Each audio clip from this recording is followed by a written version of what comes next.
The United States government has three types of powers at its disposal: expressed powers, implied powers, and inherent powers. Expressed powers are the most prominent powers used by the United States government.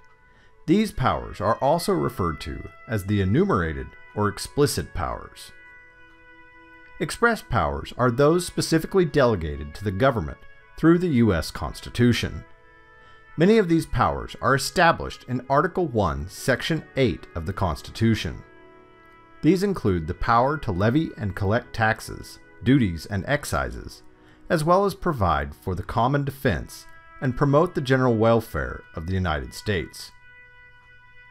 The Constitution also authorizes the government to coin money, regulate commerce with foreign nations and among the states, and establish rules regarding citizenship.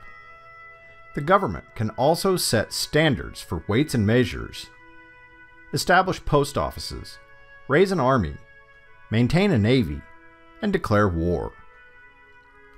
There are a number of other passages throughout the Constitution that grant the government additional powers.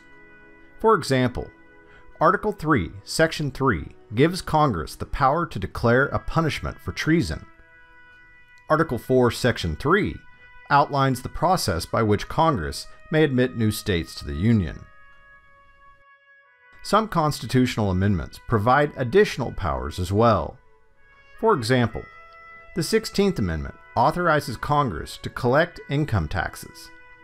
Several amendments, such as the 13th, 14th, 15th, and 19th, also authorize Congress to pass laws necessary to enforce those amendments. Aside from the expressed powers, the U.S. government also utilizes implied powers. Implied powers are those not directly stated in the Constitution, but are inferred based on other clearly stated powers. An example frequently used to illustrate the concept of implied powers is the purchase of the Louisiana Territory. At the time, it was unclear if Thomas Jefferson's presidential administration had the authority to negotiate for the purchase of the land without congressional approval. Eventually, it was determined that the president had this implied authority based on his power to negotiate with foreign countries. The implied powers are best illustrated by the Necessary and Proper Clause of the Constitution, Article 1, Section 8, Clause 18, which states that Congress shall have power to make all laws which shall be necessary and proper for carrying into execution the foregoing powers, and all other powers vested by this Constitution in the government of the United States. In other words, the Necessary and Proper Clause authorizes Congress to pass any laws it deems necessary and proper to execute its other powers. For example, when the Bank of the United States was created in 1791, Alexander Hamilton used the Necessary and Proper Clause as his justification. Supreme Court Chief Justice John Marshall confirmed this in his decision in McCulloch v. Maryland in 1819.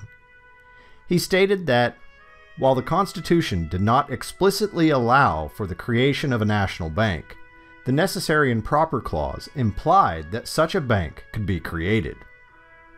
The Necessary and Proper Clause was also used in conjunction with the Commerce Clause, Article 1, Section 8, Clause 3, to justify the creation of New Deal programs in the 1930s. The Necessary and Proper Clause is also referred to as the Elastic Clause, due to its ability to allow the Constitution to change and adapt to meet the needs of the day. The final set of powers the federal government uses are inherent powers. Inherent is defined as a permanent or inseparable quality.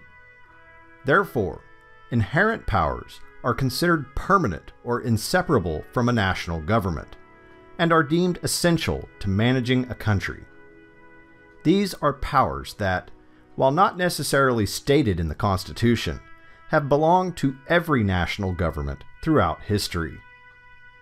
The inherent powers include regulating and securing the nation's borders, Other inherent powers could involve conducting affairs with foreign nations, regulating immigration, and acquiring new territory.